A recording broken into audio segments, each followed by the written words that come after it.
my whole take on it. Most people don't know this about me, but I worked with Dr. Hitt in Tijuana for almost. It's like, well, I have to eat. So I started to grow sunflower sprouts. I want to see your sprouts, dude. I think you've got some there. And I want you to talk about the nutrition in sprouts, because people forget. I mean, you hear the message, but then they forget. By the way, our friend Doug Evans here is out at Wonder Valley Hot Springs, out in the desert, Palm Springs. So if you're in LA, you're gonna have to go like another hour past Palm Springs to get to him, maybe an hour and a half. And awesome place, highly recommended. I want to make sure we get your Instagram in here so people can follow you. Yeah, so it's at Doug Evans and at Wonder Valley Hot Springs. At Doug Evans. Okay, so putting that in. Boom, I'm posting that. And at Wonder Valley Hot Springs? Correct. Okay. And I met you at a hot springs, at Harbin Hot Springs, over 20 years ago. That is so crazy. That's the best. And look, I'm just going to digress for a second, and I'm just going to show you. Check this out. This is like my private hot spring setup here.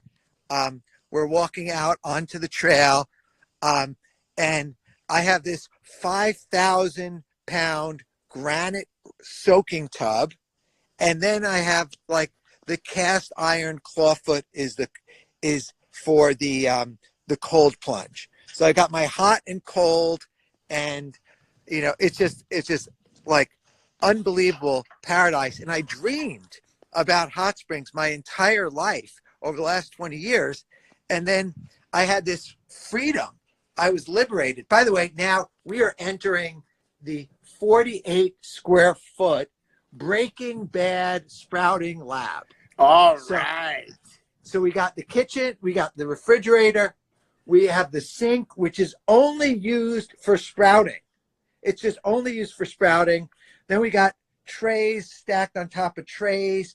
And just wanted you to see, these are 4-day-old sunflower sprouts that are growing in an unbleached 7th-generation paper towel. Like, that's it. There's no soil. That's it. Like, and these I'm just growing just tons and tons of trays there. But check this out. This is 2-day-old. Look at these. You just take the seeds, in 2 days they start to sprout. So little sunflower like seed. Ooh, cool. Check, just trying to zoom in on that. Are you eating the whole sprout, Rossi? Or are you eating the seed or the root as well? Well, that's the amazing thing. When you're sprouting in here, you can pull it out and eat the entire thing. Awesome. When you're eating the soil, then I don't really eat the soil, for obvious reasons. But in there, so this is so simple in the lab, and we'll get through this. I just want to give you the early heads up as to like what's going on, with this whole part. So I'm going to show you one other thing before we get started here. Check this out. 35-pound buckets, 5-gallon buckets containing 35 pounds of seeds. And this is a 35-gallon bucket, and this is a protein powerhouse blend. And then this is a sunflower seed. And sunflower seeds are amazing. And let's just talk about a sunflower for a second. Yeah. Because it's a sunflower right here. One sunflower seed will grow, or has the potential to grow, into a 6 or 7 foot tall sunflower. And that sunflower is connected to the sun, however many millions of miles away, and it turns with the sun from sunrise to sunset, and it's checking in. Whoa. And right, and think about how strong that is to stand up 6 or 7 feet tall.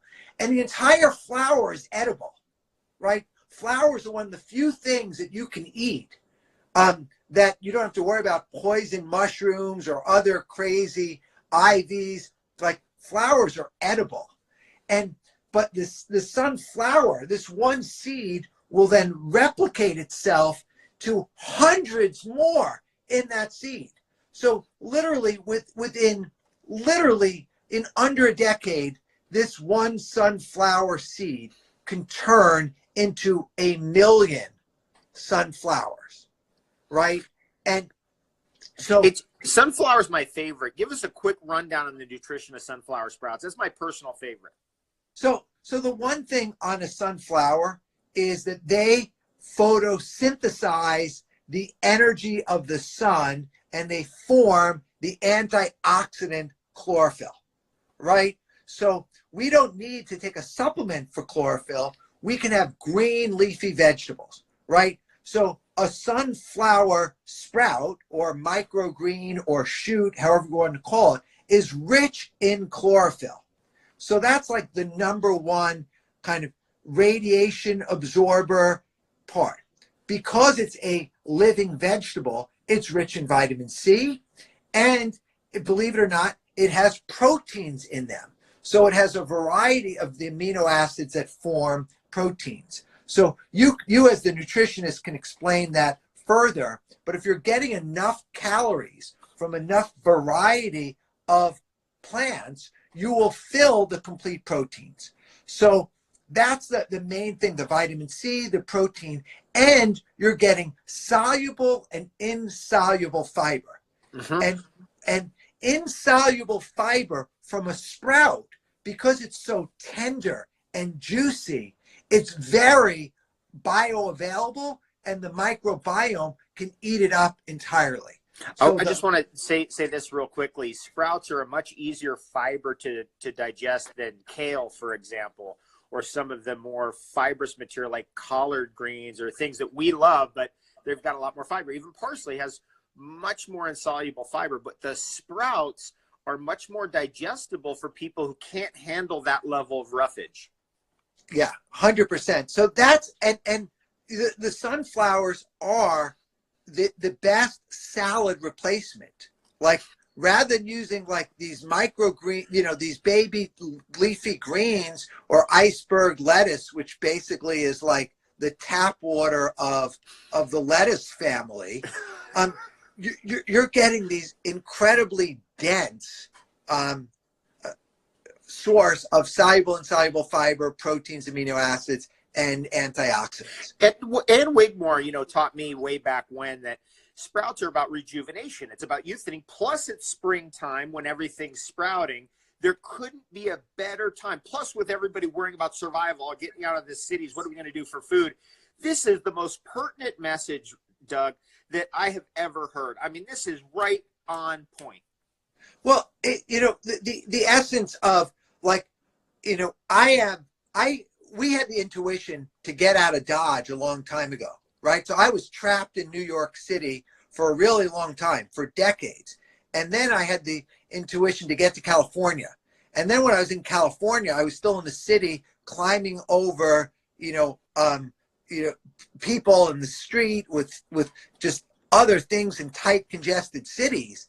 And then I had this idea that there are hot springs in the desert available, to anyone who seeks them with earnest desire, right? So it was like... We've got folks just joining right now. Tell us again where you are, and I'm going to put your Instagram in again just so everyone gets it. Doug Evans. I am at Wonder Valley Hot Springs, which is basically, it's a little private parcel of land, with some cabins on. They used to be on Airbnb. Right now we're doing long-term rentals, 30 days or longer, and living out here. And it's in the Mojave Desert, east of Joshua Tree and east of Palm Springs.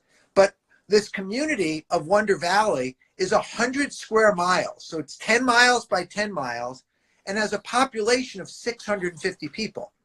So that is like one person per 4 miles. I mean, wow. So we are very like social distancing to the max, right? This is social distancing to the max. And, I came out here because we're 35 miles away from the nearest interstate. So there's no light pollution and we're off the water grid.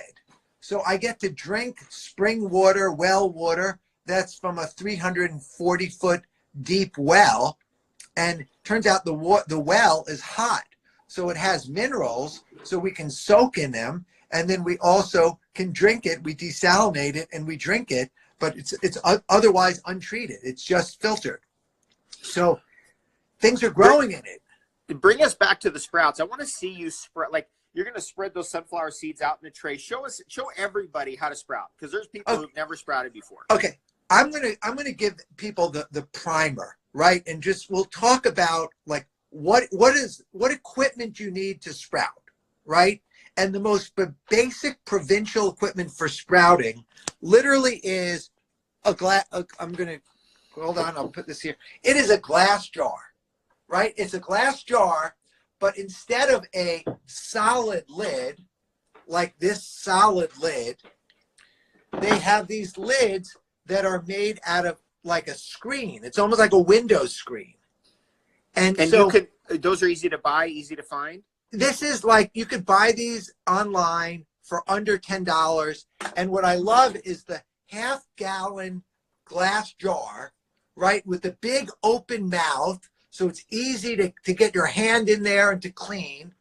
And then it comes with this special, sprouting lid, right? So it's that easy. And they come in all shapes and sizes and styles. This is another variation. This is a standard half-gallon mason jar with a screen lid.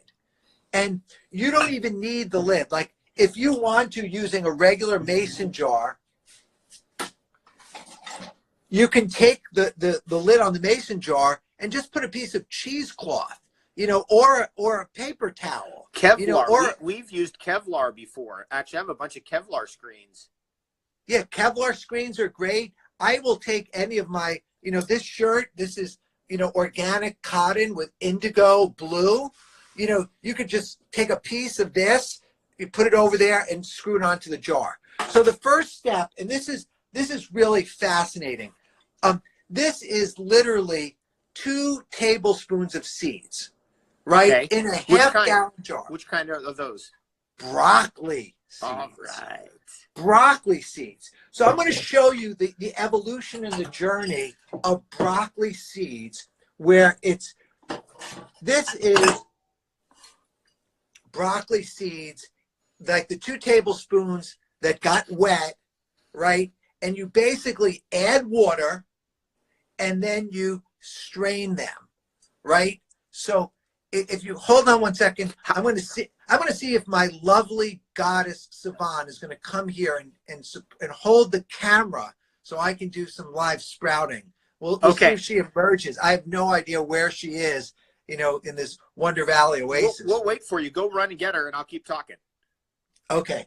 Let's see. So everybody, we're talking to Doug Evans, and you can just leave it. Just sit it down, and we'll come back to you.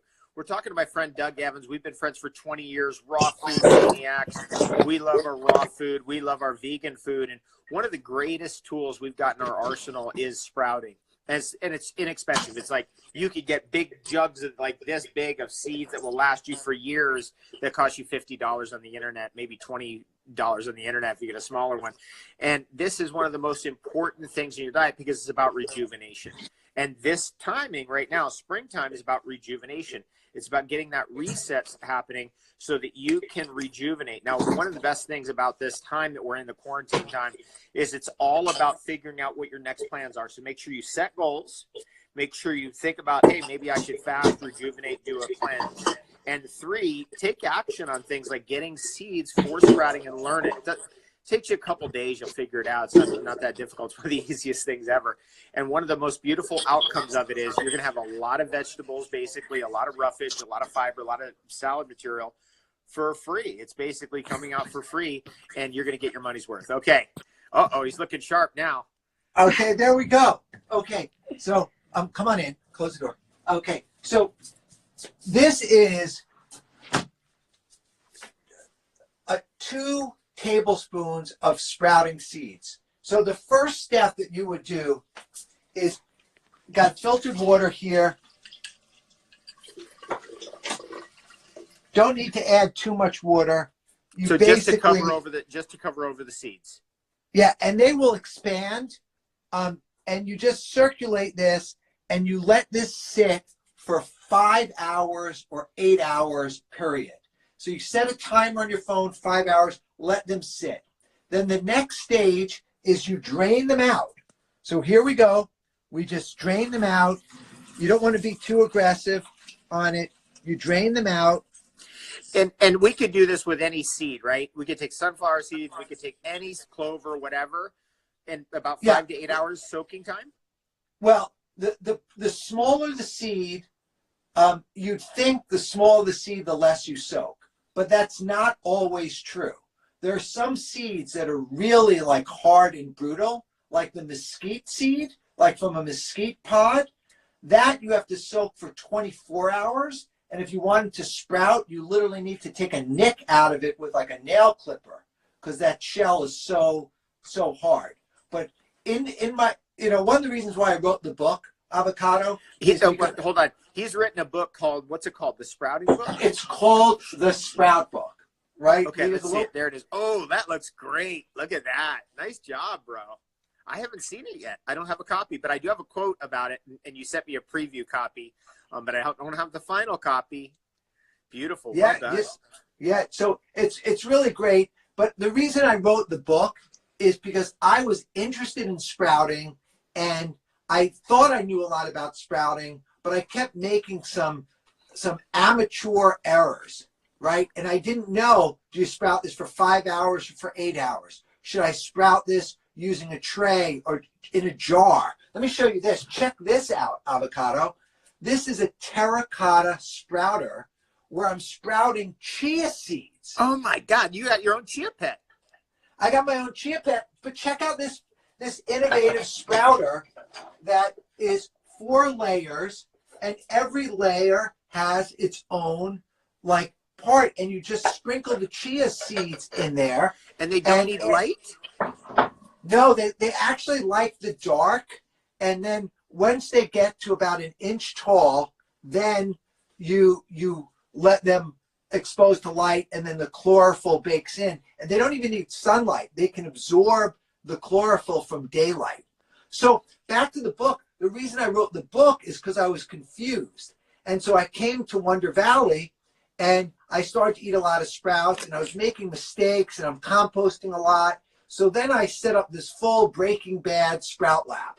And the lab enabled me to see, what I could do. And then when I got enough information, I went to New York City, and I pitched the book of the Sprout Book: how to sprout, why to sprout, what to sprout, when to sprout, what sprouting equipment, where to get the seeds. And then I created a chart that gave you all the specifics, because if you were to take the chia seeds and put them in this jar, you'll get like chia pudding. You're not going to get chia sprouts. So you have to put them on a flat surface. So like the chia pet idea, somebody just posted about an Obama chia pet. My neighbor gave me a Donald Trump chia pet. We all grew up with chia pets. That's a little bit different because you put the gel and the chia around the head, and gradually it grows out, so it can actually grow up. But if you put them in a jar, it doesn't work like that, does it? Because it just gels up too much. Yeah, the gelatinous seeds don't work that well in there. So we cover that in the book. But let's go back to the broccoli tutorial. Yeah. Yes. So basically, you strain the extra water, and then you want to keep it at an angle so the extra water comes out. Because we use at my house, we use you have a container, like a bin where you drain all your material after you wash it in the sink. What do they call those? Like you'd have in a washing machine. Like a dishwasher. Yeah, we just so it just hangs upside down. Like a rack. Yeah, well, a rack. Yeah, a dish rack. Yeah, well, look what we did. We basically hijacked this entire sink, and we used the rack to keep the angles. So we've got broccoli seeds going. But check this out. So this is day 1, right? And then this is day 2. Like the seeds are already starting to sprout and get these little tails, right? And then this is day 3, right? And then they're just growing, and the tails are growing. And literally all you would do, I'm going to give you a real live demo on this.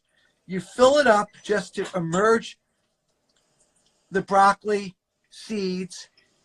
So real quick, this has been soaked for 5 hours. Then you drained it out. Then you let it sprout, or what happened? How did it sprout like that? Is that what happened in 5 hours? No. So you take the seeds, right? You start with the seeds. You soak them for 5 hours. Then you drain them, right? And then you leave them, and then twice a day, so every 12 hours, you nurture them. And the nurturing process is what I'm doing now. You're filling it up to totally submerge all of the seeds, and now you're draining them out. So you're pouring out the primary amount of water, and then you're keeping it at the angle. So now I just find a place, in the rack so that they're sitting at this angle. And then literally what I'm doing is every day. So this is day 5, right? You can see this is day 5. Whoa. Right? So you nurtured those every 12 hours for 5 days. Yeah. And this is day 5. And then this is day 6. Like, check this out. Like, they're gonna burst out of this. And take a real close up. Look how long the tails are. Look at the leaves that are growing. And this is broccoli sprouts. So broccoli sprouts, and where these, oh, look, by the way, I've been eating these, since yesterday. Look how long the tails are on those. Look how green they are. And this was literally coming out the top. 2 tablespoons will create a half a gallon of edible sprouts. So the economic leverage that you get from sprouting your own seeds is exponential. And the nutrition about broccoli sprouts, in 2019, there were over 150 papers around the nutritional benefits of sulforaphane, which comes from the precursor, which is in the broccoli seeds, which is grows, and once you grow it and you chew it, you bite it, you freeze it, you grind it, creates the compound sulforaphane. And sulforaphane, there's probably been over 150 papers about the cancer fighting properties of it, the chemoprotective properties. They're doing testing for autism and Alzheimer's. And the thing about broccoli sprouts is they also have vitamin C. They've got chlorophyll. They've got protein in them. They've got the soluble fiber. So this is both food and nutrients. So what I realized, like, I grew up taking, and I know you've taught me this, Avocado, the Flintstones chewable vitamins, right? I grew up taking a multivitamin, and now I have the notion, and I think there's global consensus to get your nutrition from food. What about getting your nutrition from food being sprouts that you grow in your own kitchen countertop without soil, without sunshine, without a green thumb? Like, I grew up on the subway system, not on a farm, and now, like, I cannot stop these sprouts from growing. Like, I'm producing copious amounts of sprouts, which are food that easy to grow. This is another thing. I just want to jump in there real quick because those broccoli sprouts are so awesome. You know what I like to do is just take those broccoli sprouts, maybe clover sprouts, mix them together, throw some avocado in there, throw a little bit of sea salt in there, and mix it all up, mash it all up. Raw CEO, I think that's even my favorite type of salad. It's so digestible and absorbable. I mean, that's the whole thing about sprouts, way more digestible than vegetables. 100%. They're easy to eat. They're easy to grow. And if people like smoothies, right, the best thing to do is take like the handful of the broccoli sprouts, smush them into the ice tray, then add the filtered water or the spring water, and then you just throw these broccoli sprout ice cubes into the blender when you make your smoothie, and it just blows people's mind away in terms of the accessibility to this super nutrition. And they recommend, 3 ounces of the broccoli sprouts a day. Now, these are another, what's that? talk about recipes. Oh, thank you, Coach. So in the book, the other thing that I did was I created with Lita, who I believe you've met, 40 recipes in the book. So we have like just a simple recipe that will just melt your mouth. Frosty orange smoothie, right? So classic Julius. So 3 oranges, peeled and segmented, half a cup of unsweetened almond milk, preferably sprouted almond milk, where you soak the almonds and then you blend them and then strain them, and then 4 medjool dates. I know your mouth is already water. You also grow dates out there too, and we had some epic dates when I was there last time. Oh my God! I'm just going to show. I got to stay focused on this, but yeah. But check this out. Check this out. These are every date pit from the medjool dates that I've consumed over the last 6 weeks. And every single one of these is going to be sprouted into a fruit tree on this land. Awesome. Good job, man. Yeah. I eat, by the way, about 12 to 15 dates a day. Like wow. they're just like it's just like my treat at the end of the day after eating all these sprouts. I love eating the dates. But so we put 40 recipes in the book, and we even got one from my friend and chef Jean-Georges gave us an incredible recipe. But I want to talk a little bit about these for a second. Do you know what these are, Avocado? Can you name it looks like garbanzo, pea, and kidney beans? No. By the way, never ever sprout or eat a raw kidney bean. Like NG, I don't know why, something with the lectin, something, but it's a no-no. Toxic. But if you sprout them and then cook them, they're better than just cooking them. But you're right on the garbanzo, you're right on the pea, but those are beans. Those are brown mung beans and green mung beans. There's many varieties of mung beans, and the garbanzos and the chickpeas, and that's this little blend. So this is the easiest thing. You soak these for 24 hours. You soak these overnight, and then you rinse them twice, and they start to become edible after 24 hours after the rinsing.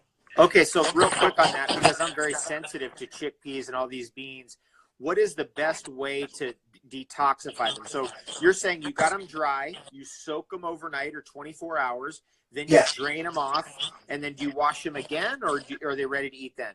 I continue to rinse them and grow them for another probably 3 days, because I like the tail to grow. And as they go through the metamorphosis of a dry seed into a living plant, I believe they're removing the enzyme inhibitors and the lectins are decreasing as it's growing. But if someone is sensitive to legumes, they should probably focus more on the garden variety of the sprouts as opposed to like the broccoli legumes. or clover or sunflower greens. Yeah. The broccoli, the clover, the radish, the alfalfa is amazing, and I think it's very easy. So back to the sprouting tools, you rinse them, soak them, rinse them, and then either lay them out on a tray. So let's just come here to this tray. This I'm sprouting wheatgrass. All right. So the wheatgrass, and I have like mega wheatgrass. Look at this, Avocado. I have complete jars, these 1 gallon jars filled with wheatgrass. So you soak the wheatgrass overnight.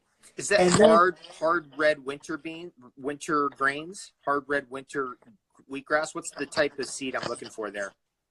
I think the most important thing is you want to get seeds that were designed for sprouting, that have high germination rate. This is a standard red wheat berry that grows. But look at what's happening here in like probably 30 hours. Yep, the tails are coming out. Now that's just on a sheet of, it looks like paper towel. Is that what you're using there? Yeah, yeah, literally. This is, Non-bleached. just unbleached paper towel. Best sprouting medium, totally compostable, very accessible, and it doesn't create bugs in the kitchen, right? If you just use these, and the key thing is, and then like this master thing, this is just a 1 gallon pump sprayer. And if you don't want to use that, you can use like a little, sprayer like this. That's what I use. I use one of those little hand sprayers. Yeah, I mean, look, Avocado, these things are only like $9. So you're pressurizing it so it'll spray. Yeah, check out the spray. Look at that. Whoa, look at that. That's pro. And they really like water. They don't like too much water. Where do you recommend? There's a great question came in. Is where to get the seeds to sprout? What are some of the internet resources? I'm sure you have them in your book, the Sprout book. Anything you can throw at us? Yeah, I like, probably the greatest legacy of sprouting is the Sprout Man. So sproutman.com. Steve Meyerowitz, may he rest in peace. He died in a car accident. His kids, Ari and Noah, took over the business, and they're just the best. So they've been, family business for 40 years. So I buy a lot of things from them. And then, for bulk volume today, I've been buying from True Leaf Market, which I think it's the same company as Handy Pantry. And I've been buying these literally 5-gallon jugs with 35 pounds. And I have 50-pound bags that I've just been buying. And so in my little Breaking Bad sprout kitchen, I have over 4 million sprouting seeds in this little kitchen. We got to change the name of your lab to Breaking Good. I like that. Oh my God, we got the Breaking Best Ever lab. Yes, Breaking Best Ever. That's it. The Breaking Best. You got an amazing thing going on there. Real quick, is it sproutman.com? Is that where we get Steve Meyerowitz's seeds? Yeah, sproutman.com. Yep. Steve Meyerowitz is a good friend of mine. We did so many events together over the years. That was a real tragedy to lose him. He was a wonderful guy. Yeah, I mean, that guy could probably feed, half of Manhattan out of his 1-bedroom apartment. Like, he had sprouts growing everywhere in that apartment. He was a real message. His whole being, his aura was a real message about what he's about. As are you. I mean, this is life force energy, folks. This is the prana. Ann Wigmore said that she turned her gray hair back to black hair based on sprouting and drinking also sprout juice. And what sprout juicing system should we use? Do you have a system for that? Yeah, I have a single auger juicer, and I think whether it's the Samson or the Samson or the Angel juicer or any of the twin gear or single auger ones, the biggest challenge with them is cleaning them after, but they do a good job. Or you can use the traditional $100 or $150 Wheatgrass juicer. Does a great job of juicing the sprouts. And I think sprouting for juicing is incredible. And the fact that you can be right now, we are off the water grid and we are off the food grid by growing our own sprouts and having access to a well or a spring. And I think that's incredible. Yeah, I mean, I feel so blessed. And look, I think I've been speaking on a regular basis with Victoros. How's Victoros doing? He's 80 now. He's 80. I mean, he's living in Costa Rica, and he's sharper than ever, totally tuned in to what's going on. And him and Ann Wigmore put sprouting on the map, and he wrote the book.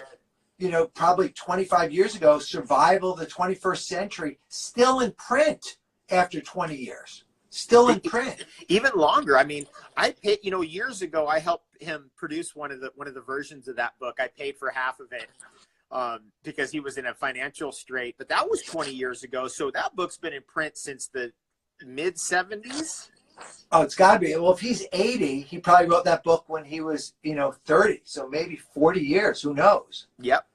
Cool. So So look, I think the thing that like I want to impart upon you is that sprouts are easy. They are accessible. They are fun. Like you have a normal garden, you never know what's going to happen with them. You start to sprout, you get feedback.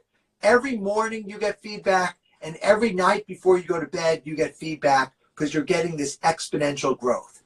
And broccoli, you know, all cruciferous vegetables have these anti-cancer properties to them. Well, it turns out broccoli sprouts have been the most researched and they have the most information about them. And I think that the reason why they are 30 to 50 times the nutrition of the like sulforaphane than the mature vegetables is because other things increase as the sprout grows. The fiber increases, the amino acids increase, the certain antioxidants increase, but the sulforaphane or the glucophorinin, which comes, like that starts in it, and that is like the set dose. So as the plant gets bigger, you're actually diluting that level. So that's why the earlier you're eating it, the more concentrated and dense that super nutrition is. So much better than supplements, isn't it? I mean, you're getting everything from life force, from a living being, from something that is immediately nourishing and easy to grow. Now, I want to ask you about, we've talked about human nutrition. What about pets? Yeah, I know you have pets. So what do you think about sprouting for pets? Oh, I think, look, it's the same thing. Like dogs in particular are omnivorous, and we've had vegan dogs for over 15 years.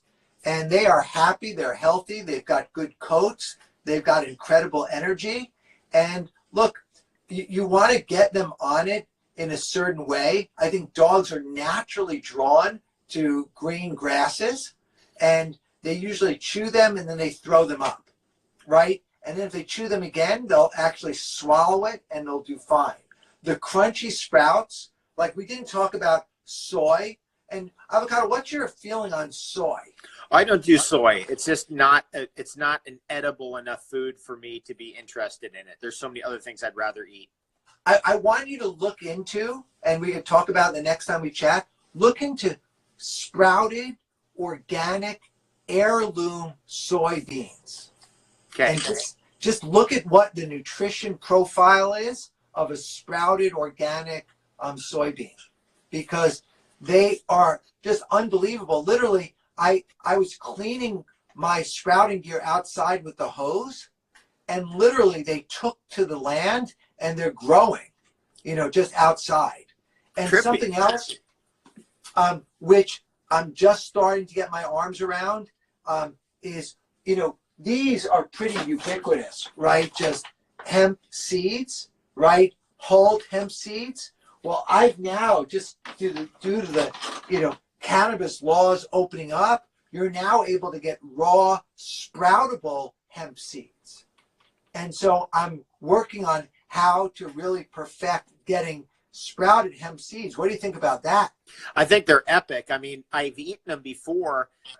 Years ago, I had a party at my house. This is like over 20 years ago.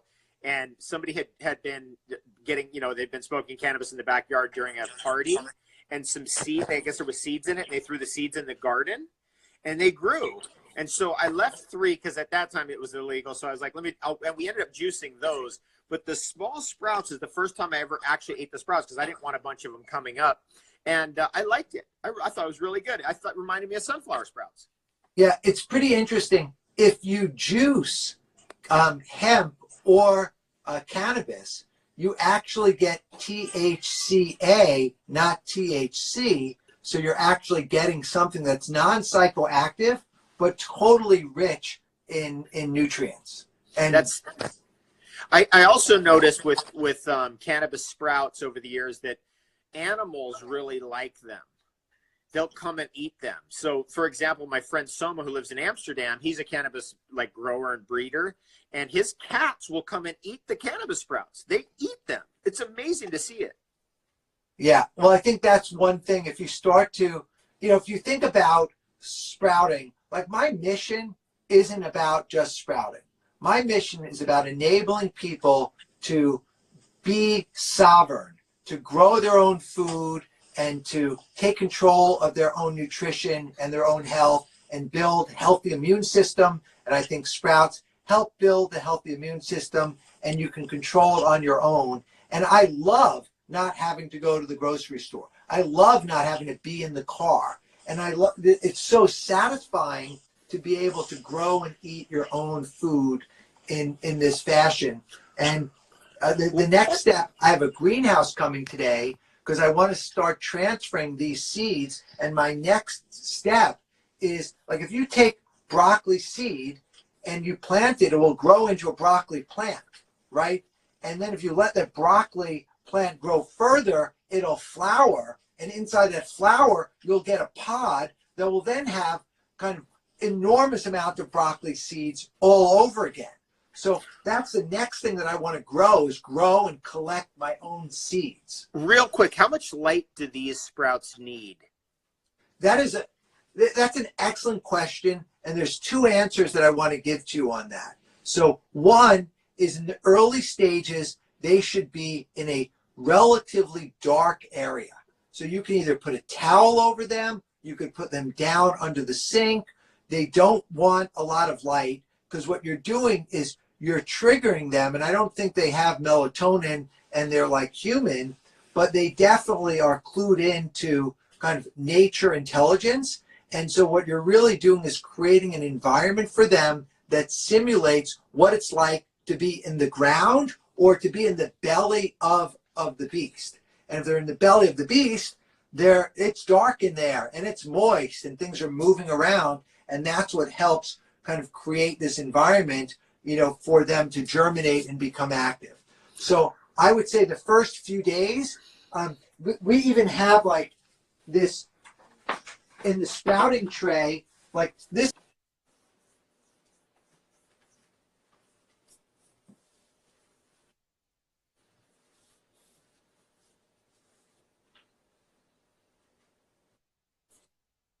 On your environment, they actually have like this little greenhouse phase to keep the moisture inside. So it's important, but this dark phase helps to kind of keep it dark so they know to germinate. So that's an important part. The next stage, which I didn't cover, is when you're in your final stage, before you put these in the refrigerator, you do your final rinse and let them sit and drain for the 12 hours to get all the excess water. And then you don't rinse them again. Then you either eat them, and then you can store these in the refrigerator for, at least 2 or 3 days. They usually don't last for me. I make it like a discipline that I want to eat at least a half a jar of these every day for all of the reasons we discussed before. But you definitely don't want to put very wet, moist seeds into the refrigerator, because then you're at a risk of getting mold. Oh. Do you ever do anything to prevent mold? And one more question I got for you, because we're getting to the top of the hour here, is what are the ones that you eat the most? I eat the broccoli sprouts and the sunflower sprouts every day. And I even, we'll put the sunflower sprouts and have a whole salad where I can easily eat 8 to 10 ounces of cut sunflower seeds every day, and the broccoli seeds. And then for me, I have no problem, other than flatulation, with eating the crunchy bean sprouts and other things. So if you're in a relationship and you're in your early stages, and you're courting and you don't have good control of your sphincter, I would not recommend like the crunchy sprouts, because it will take a while for your body to adapt. Okay, that's the best ever. This is so good. Okay, one more thing I want to ask. What are the best ones to start with? Somebody's like, I want 2 to start with. What would you say are your top 2? I take broccoli sprouts and sunflower sprouts. Now, we saw the broccoli sprouts. That unbleached paper towel that you used, was that soaked before you put that wet, and then you lay that out, then you soak that? No. What do you do? No, I put it out. I put it out dry, and then I put like the moist seeds on it, and then I spray them on top, and I keep them moist. And you don't ever water them; you just spray them. Yeah, I just spray them. Now there is something that if you are doing the sunflower seeds, what I would do is wash them, rinse them, wash them, rinse them in the beginning. If they are, if they have any signs of like dirt, debris, or anything on them, you want to have a clean seed, to work with. So that's it. And okay, two quick last things because we're running out of time here. One, let's see your sunflower greens, and then let's take us outside to your date palm so everyone can see those. Okay, so this is the sunflower sprouts. Look at those things growing, and I just want to emphasize, like, look under the hood there. The roots are literally growing right through the paper towel. Awesome. Right through the paper towel, and so we're going to go, take a run over to the date palm here. So let me go back here. Now, for everybody who's just joined us, I'm talking to Doug Evans.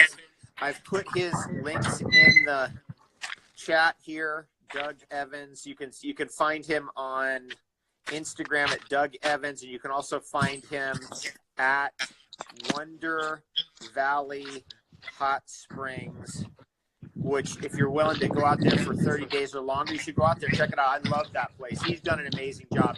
Going out, we were on our way to see my mom in Las Vegas, and it was just wonderful being able to stop at your place, Raw CEO. It was the best ever. Yeah, I just want to show you this. This is, I'm growing the wheatgrass for the tortoises. We got a little desert tortoise sanctuary. So I've been growing the wheatgrass, and we've got a lot of butterflies here doing this. And the wheatgrass is actually growing in the desert. I mean, this is incredible. Look how hardy this is. This is probably like 10 inches, 6-7 inches tall. Look how hardy that is. And I can share the technique of planting the organic wheatgrass part. Look, this is a claw acacia tree, and we got claw acacia. We got the living bamboo fence, but you could see the date palm there. We're making our way to the date palm.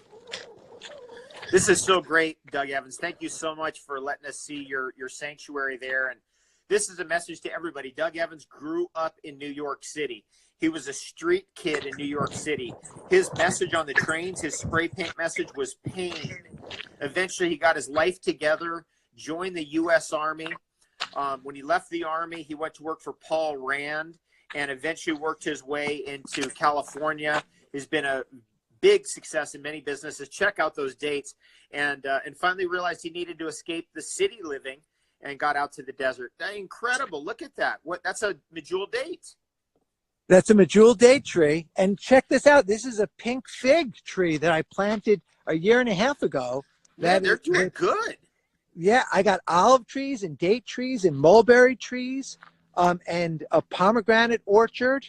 And we've been rescuing Joshua trees. Look at this Joshua tree we rescued over there. Every time I see them doing construction in Joshua tree, I run up to the contractor and I go, what's happening with that? I want to adopt that. So I fill in whatever paperwork. And we've rescued and adopted over 40 Joshua trees and yucca trees and transplanted them here onto the land. Well done. Good job. All right, everybody. So this has been Doug Evans. We're going to have him back next week. He's awesome. And make sure you follow him on Instagram, Doug Evans, just at Doug Evans, DOUGEVANS, or at Wonder Valley Hot Springs. Doug, thanks so much for joining us. His book, by the way, is The Sprout Book. And it's out right now, or just where is it? Pre-order? It starts to ship in 4 days. So 4 days. Okay. 4 days. When it ships, we'll have you back on, and we'll get links in there and just make it easy for everyone to get to that book. All right. Well, Avocado, thank you so much for making the time. Love all of you, and have the best day ever. By far. Thanks, everybody. Cheers.